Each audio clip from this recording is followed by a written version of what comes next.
दिल्ली की सड़कों पर अब लोग खुलकर उतरने लगे हैं। क्या कांग्रेस अब पूरे देश में वोट चोरी के खिलाफ एक महाआंदोलन छेड़ने वाली है? और क्या चुनाव आयोग के बड़े अफसर यानी ज्ञानेश कुमार को अब अपनी कुर्सी बचाना मुश्किल हो जाएगा? नमस्कार, आप देख रहे हैं मिसबाउल ऑफिशियल 1 को और मैं आपके साथ जुड़ चुका हूं मिसबाउल हक। दोस्तों, सवाल बड़े हैं और हालात उससे भी बड़े हैं, क्योंकि कल जो कुछ दिल्ली में हुआ उसने सच में मोदी शाह को हिला दिया है। जब पूरा मीडिया बिहार चुनाव के चक्कर में फंसा हुआ था, उसी वक्त दिल्ली में सड़कों पर जो नजारा दिखा वो सिर्फ एक प्रदर्शन नहीं था, वो जनता का फूटा हुआ गुस्सा था।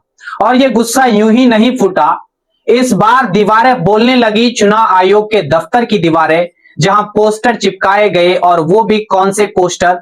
ऐसे पोस्टर जिन्होंने साफ साफ लिखा, वोट चोरी बंद करो। और इस पोस्टरों में थी एक ब्राजील की मॉडल की तस्वीर, वही जिसकी फोटो का इस्तेमाल हरियाणा चुनाव में फेक वोट डालने के लिए किया गया था। सोचिए, किसी ब्राजील की औरत ने हमारे हरियाणा में 22 बार वोट डाल दिया। यह सुनकर कोई भी सिर पकड़ लेगा, लेकिन यही हकीकत सामने आई है।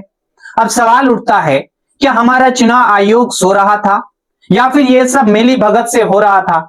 क्योंकि कांग्रेस की यूथ ब्रिगेड अब खुलकर यह कह रही है, ये कोई गलती नहीं है, ये एक सोची समझी जो है ना वो साजिश है। राहुल गांधी ने इस बार सिर्फ बयान नहीं दिया, बम भी फोड़ा है। राहुल जी अपनी युवा सेना, अपने बब्बर शेरों को मैदान में उतार दिया है, और ये शेर सीधे पहुंच गए ज्ञानेश कुमार के दफ्तर में। हाँ, वही ज्ञानेश कुमार, चुनाव आयोग के अफसर, जिन पर अब विपक्ष खुलकर आरोप लगा रहा है कि ये सत्ता के लिए चुनाव को हेर फेर कर रहे हैं। दिल्ली में युवा कांग्रेस के कार्यकर्ताओं ने दिन दहाड़े आयोग की दीवारों पर पोस्टर चिपका दिए। पोस्टरों पर लिखा था, ब्राजीलियन महिलाओं ने हरियाणा में 22 बार वोट कैसे डाला? अब भाई, अगर यह सवाल झूठा है तो जवाब क्यों नहीं दिया जा रहा? और अगर सच है तो फिर यह लोकतंत्र के नाम पर खुली लूट नहीं तो और क्या है? भारतीय युवा कांग्रेस के राष्ट्रीय अध्यक्ष उदय भानु चीफ ने साफ कहा, अब लोकतंत्र की नीलामी नहीं होने देंगे। उन्होंने कहा कि यह बस शुरुआत है, एक देशव्यापी अभियान की अब शुरुआत होने वाली है। लोगों को जगाया जाएगा, हर गली मोहल्ले में यह बात पहुंचाई जाएगी कि वोट चोरी सिर्फ आंकड़ों का खेल नहीं, यह हमारे संविधान के साथ किया गया धोखा है। अब आप सोचिए, यह कोई छोटा प्रदर्शन नहीं था। पोस्टर दिल्ली में ही नहीं बल्कि पूरे देश के शहरों में लगाए जा रहे हैं। बसों में, ट्रेनों में, मेट्रो में, जहां जहां लोग हैं वहां कांग्रेस के कार्यकर्ता वोट चोरी का मैसेज फैला रहे हैं। दीदी को ये दीदी, उस दीदी ने 22 बार वोट किया, ऐसे नारे अब आम हो गए हैं। लोगों को दिखाया जा रहा है कि कैसे फेक आईडी बनाकर मर चुके लोगों के नाम से भी वोट डाले जा रहे हैं। अब कांग्रेस के कार्यकर्ता तो सीधा बोल रहे हैं, बीजेपी अब बीजेपी नहीं रही, ब्राजीलियन जनता पार्टी बन गई है। मतलब साफ है, जनता का गुस्सा अब मजाक में नहीं, सवालों में बदल चुका है। राहुल गांधी ने प्रेस कॉन्फ्रेंस में भी कहा था, वोट चोरी करके सरकार बनाई जा रही है, बिहार में कोशिश चल रही है, और आने वाले चुनाव में भी यही प्लान इन लोगों का रहेगा। उनकी आवाजों में वो गुस्सा है जो किसी नेता का नहीं, किसी आम इंसान का गुस्सा हमें लगता है, जिससे अपना अधिकार छीना हुआ महसूस हो। और अब तो प्रियंका गांधी भी खुलकर मैदान में उतर आई है। बिहार की रैली में उन्होंने 3 नाम जोर जोर से लिए हैं, ज्ञानेश कुमार, विवेक जोशी और एसएस साधु। प्रियंका ने कहा, इन तीनों को सब नहीं है, देश ने इन्हें जिम्मेदारियां दी थी, लोकतंत्र की रक्षा की जिम्मेदारी, पर इन्होंने क्या किया? वोट काटे। बिहार में 65 लाख वोट काटे।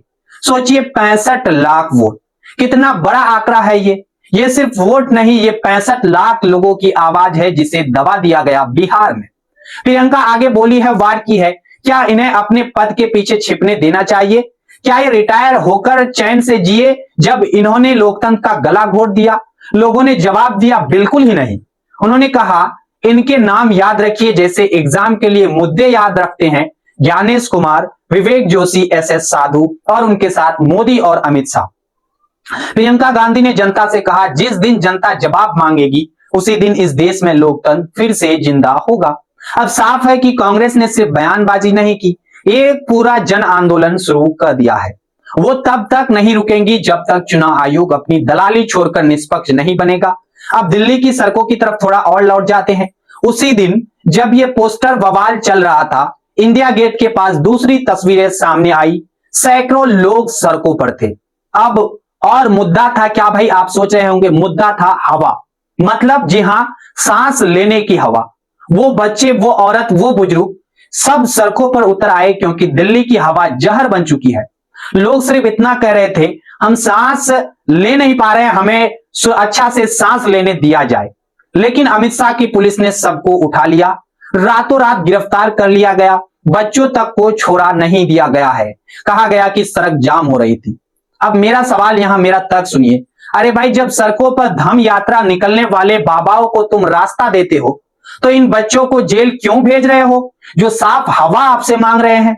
राहुल गांधी ने इस पर ट्वीट किया है, स्वच्छ हवा का अधिकार एक बुनियादी मानव अधिकार है और शांतिपूर्ण विरोध का अधिकार संविधान ने हमें दिया है।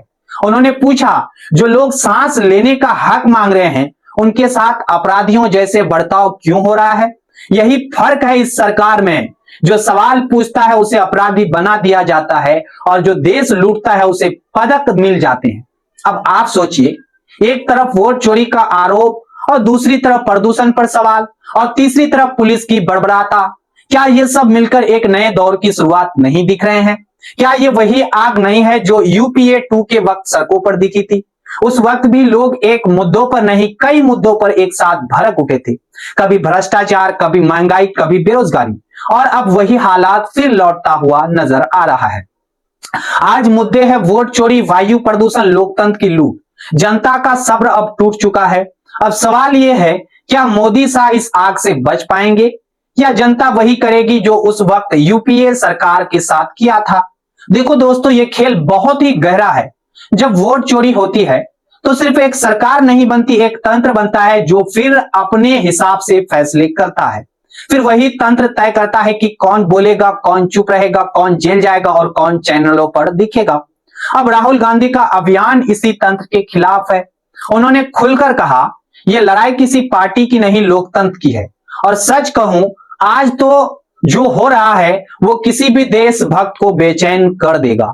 युवा कांग्रेस ने ऐलान किया है कि जब तक इस वोट चोरी की जांच नहीं होती है, जब तक चुनाव आयोग जवाब नहीं देता है, ये आंदोलन रुकने वाला नहीं है। मतलब रुकेगा नहीं, आंदोलन जारी ही रहेगा।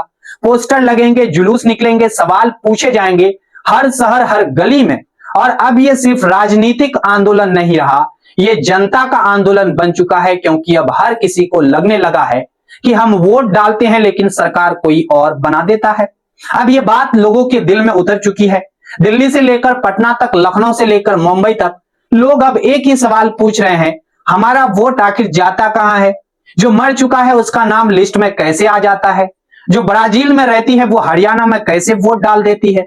और जब सवाल पूछे जाते हैं तो आयोग की चुप्पी सब कुछ कह देती है। दोस्तों, लोकतंत्र सिर्फ वोट डालने से नहीं चलता, उसकी निगरानी से चलता है। और अगर निगरानी करने वाले ही बिक जाए तो फिर जनता क्या करे? अब ये जनता का वक्त है। लोग सड़कों पर उतर रहे हैं क्योंकि जो हवा में जहर घोल रहे हैं वो अब वोट में भी जहर मिला रहे हैं। आज राहुल गांधी और प्रियंका गांधी दोनों ने साफ कहा, अब हम चुप नहीं बैठेंगे। कांग्रेस ने मोर्चा खोल दिया है। ज्ञानेश कुमार, विवेक जोशी, एसएस साधु, ये 3 नाम अब पूरे देश में गूंज रहे हैं। और याद रखिए, जब नाम जनता के जुबान पर आ जाते हैं तो सत्ता की नींव हिल जाती है। ये कोई मामूली विरोध नहीं है, ये उस आग की शुरुआत है जो अब हर गली, हर शहर में फैलेंगी। इसलिए ये सिर्फ कांग्रेस की लड़ाई नहीं रही, ये हमारे और आपकी लड़ाई बन चुकी है। अब ये तय करना है कि हम डरेंगे या फिर बोलेंगे, हम घर बैठेंगे या सड़कों पर उतरेंगे, हम हवा में जहर को झेलेंगे या हवा साफ करने वालों के साथ खड़े होंगे। क्योंकि लोकतंत्र अगर जिंदा रखना है तो बोलना ही आपको पड़ेगा। अब वक्त है सवाल पूछने का। मैं भी पूछ रहा हूं, आप भी पूछिए, कौन है वोट चोर? किसने ब्राजीलियन मॉडल को हरियाणा का वोटर बना दिया? किसने 65 लाख वोट बिहार के काट दिए? और कौन है जो इस पूरे खेल को चला रहा है? क्योंकि जब सवाल पूछता है वो ही लोकतंत्र को जिंदा रखता है। तो दोस्तों, आज ये वीडियो देखने के बाद एक बात अपने दिल में बसाना है आपको, लोकतंत्र जो है वो सिर्फ सरकार बदलने से नहीं, सवाल पूछने से बदलता है। अगर आप भी चाहते हैं कि आपका वोट, आपकी आवाज, आपका हक कोई ना चुरा सके, तो इस आवाज को और तेज करो, इस वीडियो को शेयर करो, और चैनल पर अगर हमारे साथ पहली बार जुड़ रहे हो तो मिसबाल ऑफिशियल 1 को भी आप सब्सक्राइब जरूर कर लो, क्योंकि अब वक्त है सच्चाई की आवाज देने का। जुड़ने के लिए आप सभी का धन्यवाद।